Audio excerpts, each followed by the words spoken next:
जब किसी कोशिका का विभाजन होता है तो उसका विभाजन होने से पहले उसके डीएनए की प्रतिकृति बनना आवश्यक होता है ताकि संतति कोशिकाओं को डीएनए की उचित मात्रा प्राप्त हो सके। हम जानते हैं कि डीएनए की प्रतिकृति कोशिका चक्र की अंतरावस्था यानी इंटरफेस के दौरान एस प्रावस्था में बनती है और इस प्रक्रिया में बहुत सारे एंजाइम और अणु भाग लेते हैं। इस वीडियो में हम समझेंगे कि डीएनए की प्रतिकृति कैसे बनती है। लेकिन डीएनए की प्रतिकृति बनने की प्रक्रिया को समझने से पहले चलिए संक्षेप में डीएनए की संरचना को समझ लेते हैं। तो डीएनए एक डबल हेलिकल यानी द्विकुंडलित संरचना होती है, यानी इसमें दो स्ट्रैंड होते हैं जो डबल हेलिक्स का निर्माण करते हैं। ये दोनों स्ट्रैंड विपरीत ध्रुवों की ओर जाते हैं, यानी इनमें से एक 5 प्राइम से 3 प्राइम दिशा में जाता है और दूसरा 3 प्राइम से 5 प्राइम दिशा में जाता है।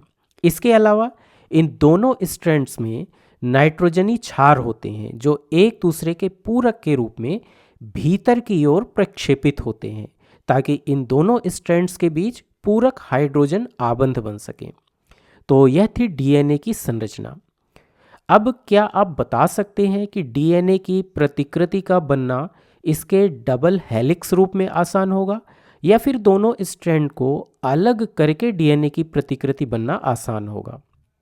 मेसलसन और स्टॉल के प्रयोग ने यह दर्शाया है कि वास्तव में डीएनए की प्रतिकृति का निर्माण दोनों स्ट्रैंड्स को अलग करके होता है, यानी पहले ये दोनों स्ट्रैंड्स अलग अलग हो जाते हैं और फिर इनमें से प्रत्येक स्ट्रैंड एक नए स्ट्रैंड के संश्लेषण के लिए एक टेम्पलेट के रूप में कार्य करता है। अब डीएनए की प्रतिकृति बनने की प्रक्रिया कैसे शुरू होती है? तो यह प्रक्रिया तब शुरू होती है जब हेलिक्स यानी द्विकुंडली खुल जाता है, अर्थात दोनों स्ट्रैंड्स अलग अलग हो जाते हैं और यह काम हेलिकेज नामक एंजाइम की मदद से होता है। हेलिकेज दो पूरक क्षारों के बीच मौजूद हाइड्रोजन आबंधों को तोड़ देता है और हेलिक्स को खोल देता है ताकि इसके दोनों स्ट्रैंड्स अलग अलग हो जाएं और इन्हें टेम्पलेट के रूप में उपयोग किया जा सके। लेकिन जब हेलिकेज एंजाइम डीएनए के एक भाग में हेलिक्स को खोल रहा होता है, उसी दौरान डीएनए का दूसरा भाग जो अभी तक नहीं खुला होता है वह अत्यधिक कुंडलित होने लगता है और इससे बनी संरचना को सुपर कॉइल कहा जाता है। ये सुपर कॉइल डीएनए की प्रतिकृति बनने की प्रक्रिया के लिए अच्छे नहीं होते हैं क्योंकि ये डीएनए की प्रतिकृति बनने की पूरी प्रक्रिया को रोक सकते हैं। इसलिए हेलिक्स के इस भाग में सुपर कॉइल बनने से रोकने के लिए टोपोआइसोमरेज नामक एंजाइम हेलिक्स को स्थिर करता है। लेकिन जब दोनों स्ट्रैंड अलग हो जाते हैं तब कोशिका के भीतर कुछ एंजाइम ऐसे होते हैं जो इन्हें नष्ट भी कर सकते हैं। इससे बचने के लिए एक विशिष्ट प्रकार के प्रोटीन जिन्हें सिंगल स्ट्रैंडेड बाइंडिंग प्रोटीन कहा जाता है, ये प्रोटीन डीएनए के इन सिंगल स्ट्रैंड्स को बांध लेते हैं और इन्हें नष्ट होने से बचाते हैं। अब इस पूरी संरचना को रेप्लिकेशन फोर्क यानी प्रतिकृति द्विशाख कहा जाता है और डीएनए में जिस स्थान पर यह रेप्लिकेशन फोर्क आरंभ होता है उसे ओरिजिन ऑफ रेप्लिकेशन यानी प्रतिकृति स्थल कहा जाता है। बैक्टीरिया जैसे जीवों में एक छोटा और गोलाकार डीएनए होता है। ऐसे जीवों में केवल कुछ ही रेप्लिकेशन फोर्क बहुत कम समय में पूरे डीएनए की प्रतिकृति बना सकते हैं। लेकिन मनुष्य जैसे बड़े जीवों में जहां डीएनए में लगभग 3.8 गुणा 10⁹ क्षार युग्म होते हैं, इनमें केवल कुछ रेप्लिकेशन फोर्क पूरे डीएनए की प्रतिकृति पूरा करने के लिए पर्याप्त नहीं हो सकते क्योंकि इससे डीएनए की प्रतिकृति बनने में बहुत लंबा समय लग जाएगा। इसलिए इस प्रक्रिया को ऊर्जा कुशल बनाने और कम समय में पूरा करने के लिए डीएनए के कई भागों में एक साथ कई प्रतिकृति स्थलों पर कई रेप्लिकेशन फोर्क खुल जाते हैं ताकि डीएनए के विभिन्न भागों की प्रतिकृति एक साथ बन सके। अब यहाँ नए स्ट्रैंड्स को संश्लेषित करने और डीएनए की प्रतिकृति बनाने में जो एंजाइम मुख्य रूप से सहायता करता है उसे डीएनए पॉलीमरेज कहा जाता है और यह डीएनए पॉलीमरेज कुछ इस तरह दिखाई देता है। लेकिन डीएनए पॉलीमरेज की कई विशेषताओं के बावजूद इसकी कुछ महत्वपूर्ण सीमाएं भी हैं। हम जानते हैं कि डीएनए में दोनों स्ट्रैंड्स की दिशा कुछ इस तरह विपरीत ध्रुवों की ओर होती है, लेकिन डीएनए पॉलीमरेज केवल 5 प्राइम से 3 प्राइम दिशा में ही डीएनए के नए स्ट्रैंड्स को संश्लेषित कर सकता है, और यही इसकी मुख्य सीमा है। इसका क्या मतलब है, आइए समझते हैं। तो मान लीजिए कि डीएनए के एक स्ट्रैंड की दिशा 5 प्राइम से 3 प्राइम की ओर है। अब डीएनए के इस छोर पर जो 3 प्राइम छोर है, यहाँ पर एक मुक्त 3 प्राइम हाइड्रोक्सिल समूह है। यदि हम डीएनए के न्यूक्लियोटाइड की संरचना को देखें तो हम कह सकते हैं कि डीऑक्सीराइबोस शर्करा, जो डीएनए में पाई जाने वाली शर्करा होती है, इसमें एक नाइट्रोजनी क्षार और एक फॉस्फेट समूह जुड़े होते हैं। इस शर्करा अणु में 5 कार्बन होते हैं और इसके इस तीसरे कार्बन से एक हाइड्रोक्सिल समूह जुड़ा होता है, जो 3 प्राइम हाइड्रोक्सिल समूह कहलाता है। और यही 3 प्राइम हाइड्रोक्सिल समूह अगले न्यूक्लियोटाइड से फास्फोडाइएस्टर आबंध बनाता है। अब डीएनए पॉलीमरेज केवल इस 3 प्राइम हाइड्रोक्सिल समूह और अगले न्यूक्लियोटाइड के 5 प्राइम फॉस्फेट के बीच नए फास्फोडाइएस्टर आबंध के निर्माण को उत्प्रेरित कर सकता है। यही कारण है कि डीएनए पॉलीमरेज केवल 5 प्राइम से 3 प्राइम दिशा में ही नए स्ट्रैंड्स को संश्लेषित कर सकता है। इसकी एक अन्य सीमा यह है कि यह केवल मौजूदा न्यूक्लियोटाइड में ही नए न्यूक्लियोटाइड जोड़ सकता है। इसका मतलब यह है कि यह पहले से मौजूद डीएनए टेम्पलेट का उपयोग किए बिना, यानी डी नोवो संश्लेषण या बिल्कुल नए सिरे से डीएनए का संश्लेषण नहीं कर सकता है। अब जैसा कि हम जानते हैं कि डीएनए पॉलीमरेज मौजूदा न्यूक्लियोटाइड में नए न्यूक्लियोटाइड जोड़कर नए स्ट्रैंड्स को संश्लेषित करता है, लेकिन प्रश्न यह है कि इसके लिए यह मौजूदा न्यूक्लियोटाइड कहाँ से प्राप्त करता है। तो यह समझने के लिए मान लीजिए कि ये 2 लाइनें डीएनए के 2 स्ट्रैंड हैं जो पहले ही खुल चुके हैं। मान लीजिए कि ये दोनों एक रेप्लिकेशन फोर्क का एक हिस्सा है और यहाँ कहीं हेलिकेज एंजाइम काम कर रहा है जो इस दिशा में हेलिक्स को खोल रहा है। इस प्रकार यहाँ हमारे पास 2 स्ट्रैंड हैं, एक 5 प्राइम से 3 प्राइम दिशा की ओर जा रहा है और दूसरा 3 प्राइम से 5 प्राइम दिशा की ओर जा रहा है। अब पहले इस स्ट्रैंड को देखिए जो 3 प्राइम से 5 प्राइम दिशा की ओर जा रहा है। यहाँ पर डीएनए पॉलीमरेज डीएनए के नए स्ट्रैंड का संश्लेषण करना शुरू करता है, लेकिन जैसा कि हमने थोड़ी देर पहले समझा था, यह बिल्कुल शुरुआत से डीएनए का संश्लेषण नहीं कर सकता, बल्कि डीएनए का संश्लेषण शुरू करने के लिए इसे सहायता की आवश्यकता होती है, और यह सहायता इसे आरएनए के एक छोटे अनुक्रम से प्राप्त होती है जिसे आरएनए प्राइमर कहा जाता है। इसमें आरएनए के लगभग 9 से 10 न्यूक्लियोटाइड होते हैं और यह एक स्थान पर डीएनए के इस स्ट्रैंड के पूरक के रूप में संश्लेषित होता है।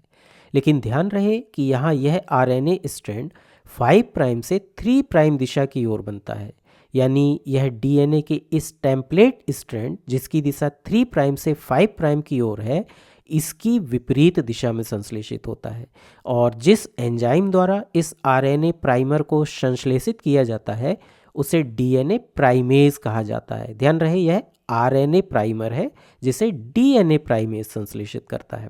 ठीक है, इस प्रकार अब हमारे पास आरएनए प्राइमर का एक छोटा स्ट्रैंड है और इसके 3 प्राइम सिरे पर एक मुक्त हाइड्रोक्सिल समूह जुड़ा है। इसलिए इसके इस सिरे पर डीएनए पॉलीमरेज काम करना शुरू कर देता है और नए डीएनए स्ट्रैंड का संश्लेषण करने लगता है, यानी डीएनए पॉलीमरेज इस टेम्पलेट स्ट्रैंड की प्रतिकृति बनाना शुरू कर देता है।